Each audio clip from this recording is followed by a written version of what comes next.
जहाँ सियासत की राख, वो राख जिसको लेकर हो रही है जमकर सियासत।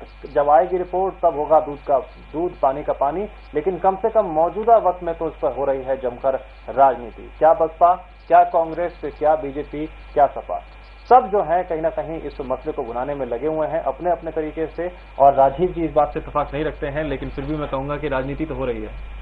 राजनीति का में राजनीति नहीं होगी तो क्या होगी? राजनीति किसके लिए होनी चाहिए? राज्य के किसानों के हित के लिए नहीं हो रही है, अपने फायदे के लिए हो रही है। नहीं, कौन कर रहा है?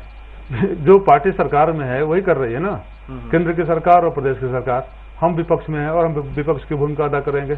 और विपक्ष की भूमिका राजनीति में ऐसा नहीं हो सकता है कि अगर हम कुछ जनता से जुड़ी हुई समस्याएं उठे तो उसको बारे में आवाज उठाएं तो बोले आप राजनीति कर रहे हैं, तो फिर हम करें क्या? अगर जनता के खिलाफ कोई कार्यवाही केंद्र सरकार द्वारा या राज्य सरकार द्वारा हो रहा है तो विपक्ष का भूमिका क्या है राजनीति में? उसके खिलाफ आवाज उठाना। जी हाँ, साफ तौर से अगर हम थोड़ा सा इतिहास पर नजर डालते हैं उत्तर प्रदेश की राजनीति में, तो मिला जुलाकर हर पार्टी को जदा कदा जो है सिंहासन पर काबिज होने का मौका मिला है।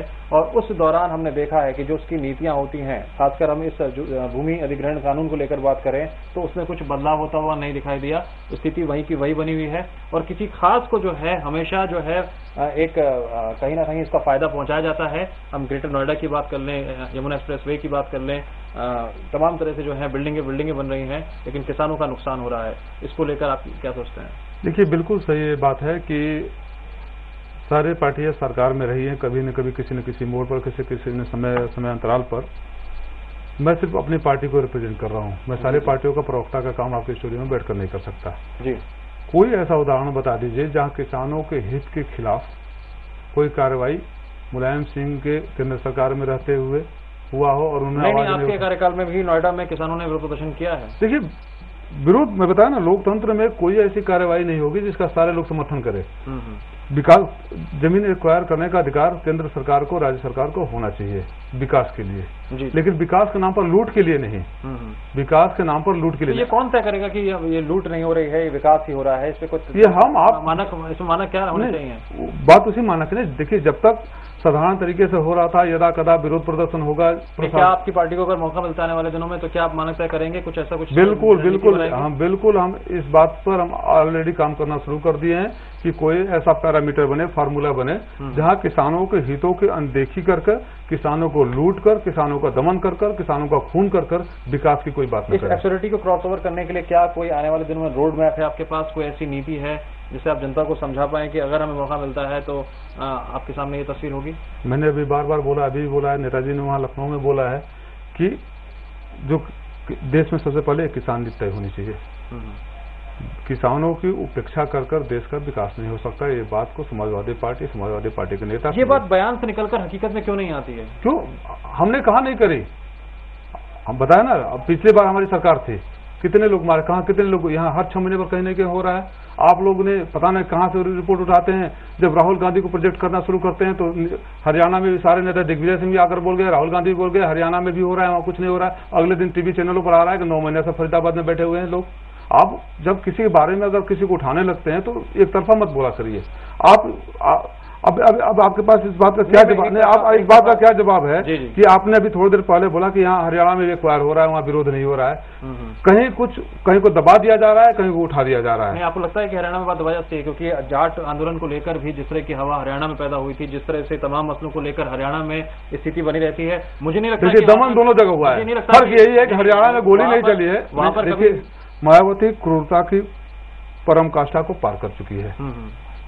जहां तक 2 बातें हैं, दमन किसानों का हर जगह हुआ है। बात फिर वहीं आती है, आकर ठहर जाती है कि ऐसा क्यों नहीं हुआ है कि तमाम तरह से हर किसी के पास जो है सरकार रही है, सरकार में वो मौजूद रहा है, क्यों अब तक ऐसी कोई नीति नहीं बन पाई है राज्य स्तर पर कि किसानों की जो उनकी जो फायदे हैं वो नुकसान में तब्दील ना हो, ठगा महसूस न करें? देखिए, सच्चाई है कि समाजवादी पार्टी के अपने बूते पर कभी इतनी ताकत नहीं रही कि पूरे देश में किसानों के लिए एक नीति बनाकर लोकसभा या राज्यसभा में पास। मैं राज्य की बात कर रहा हूँ, सिर्फ राज्य। पहली बात नहीं, केंद्र नीति, केंद्र किसानों की नीति केंद्र पूरे देश के बारे में केंद्र से पास होगा, राज्य से नहीं पास होगा।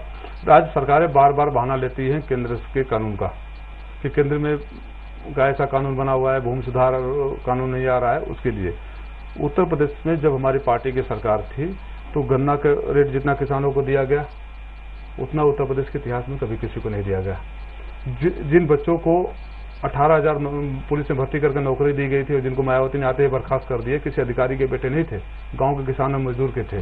जिन बच्चियों को कन्यादान दिया जा रहा था किसी अधिकारी की बेटियां नहीं थी, किसी बिजनेसमैन की बेटियां नहीं थी, वो किसानों के थे। किसान सिर्फ जमीन से नहीं, किसान के साथ जमीन के साथ और भी बहुत सारी समस्याएं जुड़ी होती है। ये आंकड़े जो है सही बात की पेश नहीं कर रहे उत्तर प्रदेश के। उत्तर प्रदेश में लॉ एंड ऑर्डर पिछले 10 सालों में कभी जो है उतनी सही तरीके से दुरुस्त हो ही नहीं पाया कभी।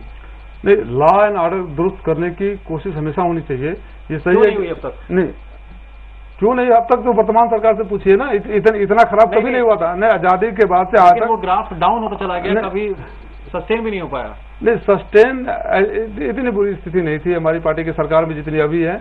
और ऐसा नहीं कि हमारे पार्टी की जब सरकार थी तो और उसको मजबूत नहीं किया जा सकता। कहीं न कहीं कोई कमियां रह गई होगी जिसकी वजह से जनता ने हमें दोबारा मौका नहीं दिया। और ये हमारी जिम्मेदारी बनती है कि उन कमियों का एहसास करके जब 8 महीना, 9 महीना, 10 महीने बाद जब सरकार हमारी आती है तो ये पूरी कोशिश होगी कि उत्तर प्रदेश में कानून व्यवस्था मजबूत की जाए, क्योंकि बिना कानून व्यवस्था के लोगों में आत्मविश्वास नहीं पैदा होगा। और जब तक लोगों में आत्मविश्वास नहीं पैदा होता प्रदेश और देश का विकास नहीं होगा। चलिए, अगर मैं सपा पार्टी की बात करूं तो क्या आप पूरी तरह से कह सकते हैं कि इस वक्त किसी भी तरह की कोई अंदरूनी राजनीति में सपा नहीं उलझा हुआ है? सपा में कभी भी किसी भी मोड़ पर कोई अंदरूनी राजनीति नहीं हुआ है। जब उमर सिंह और आजम खान का मामला है वो अंदरूनी राजनीति नहीं थी। अजम, वो अंदरूनी राजनीति क्या थी? वो 2 लोगों का ईगो क्लैश था और समस्या का समाधान हो गया। कभी कोई अंदरूनी राजनीति समाजवादी पार्टी एक ऐसी पार्टी है, आप बता दीजिए, कभी टूटी नहीं है पार्टी। आज जब से पार्टी हमारी बनी है तब से आज तक कभी पार्टी स्प्लिट नहीं हुई है। और जो टेप प्रकरण का मामला था उसमें भी कहते हैं मुलायम सिंह जी का भी नाम सामने आ रहा है। अमर सिंह से जो बातें हुई थी, टेप प्रकरण का मामला दूध का दूध पानी का पानी सबके सामने है। कहीं मुलायम सिंह का अगर कोई नाम आया हो तो फिर क्यों नहीं लोग आवाज उठा रहे हैं? जब तक वो टेप रिलीज नहीं होता, अमर सिंह के सारे कारनामे उसमें है, जब तक टेप रिलीज नहीं हो रहा था 1000 बातें कही जा रही थी। तो फिर ऐसी क्या बात थी कि अमर सिंह से साथ इतने सारे विवाद जुड़े हुए थे, फिर भी पार्टी के महासचिव के तौर पर वो इतने लंबे अंतराल से जुड़े रहे? नहीं तो अंत हुआ ना। नहीं, मैं अगर पहले की बात करूं, क्या आपको लगता है कि जब अमर सिंह थे तब इसलिए पार्टी को नुकसान हुआ?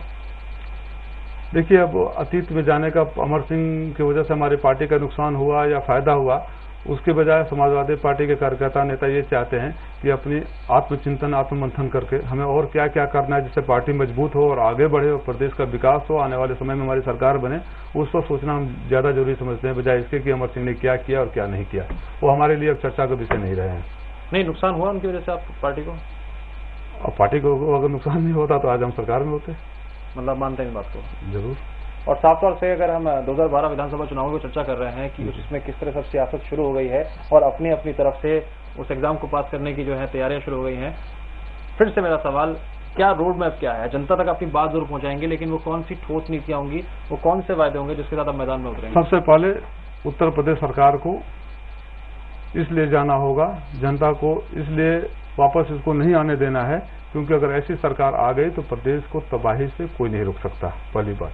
दूसरी बात, जब पूरी दुनिया में विकास ही एक मुद्दा रह गया है, एक नारा रह गया है, उस समय में उत्तर प्रदेश में जो अपराध और दमन की सरकार की नीतियां चल रही है, उससे मुक्ति उत्तर प्रदेश की जनता के लिए सबसे ज्यादा जरूरी है। और उस मुक्ति को दिलाने में समाजवादी पार्टी के अलावा जनता के पास कोई और विकल्प नहीं है। हमारी सरकार आएगी तो हम पूरी संवेदना के साथ, ये बातें बीजेपी भी कह रही है, ये बातें बीजेपी भी कह रही है, ये कांग्रेस। राजनीति में सारी पार्टियों का अधिकार है कहना। बीजेपी ने बहुत सारी बातें कही थी। बीजेपी पैदा ही हुई थी राम मंदिर बनवाने के लिए, पैदा हुई थी राम मंदिर बनवाने के लिए। क्या किया? कथनी और करनी में अंतर नहीं रहे, ये राजनीतिक पार्टियों का सोच होना चाहिए। और कहीं ऐसा नहीं रहा है कि समाजवादी पार्टी के कथनी और करनी में कभी कोई फर्क रहा हो। हमने बोला कि हमारे रास्ते मस्जिद नहीं गिरेगी तो नहीं गिरी। कोई और उदाहरण बता दे कि अपनी सरकार गंवाती हो। तो बीजेपी के कथनी करनी या समाजवादी पार्टी के कथनी करनी या समाजवादी पार्टी के कथनी करनी में जो समावेश है उसकी तुलना कहीं और नहीं की जा सकती। जी हाँ, साफ तौर से अब जो है तमाम पार्टियां अपनी तरफ से जोर शोर से कर रही हैं तैयारियां 2012 विधानसभा चुनावों को लेकर। देखने वाली बात यही होगी कि इस जंग में कौन जो है फतेह हासिल करता है, किसकी नीतियां कारगर साबित हो सकती हैं, कौन जो है इस सियासत में और इस शतरंज की बिसात में कामयाब एक खिलाड़ी के रूप में सामने आता है। चलिए राजीव जी, इस तमाम बातचीत आपने आजाद न्यूज से की, तमाम जो सपा के अंदरूनी हालातों को लेकर चर्चा की और आने वाले दिनों में किस तरह से सपा उभरेगी उसको लेकर चर्चा की, उसके लिए आपका बहुत बहुत शुक्रिया। और फिलहाल हमारे इस खास पेशकश में इतना ही। नमस्कार।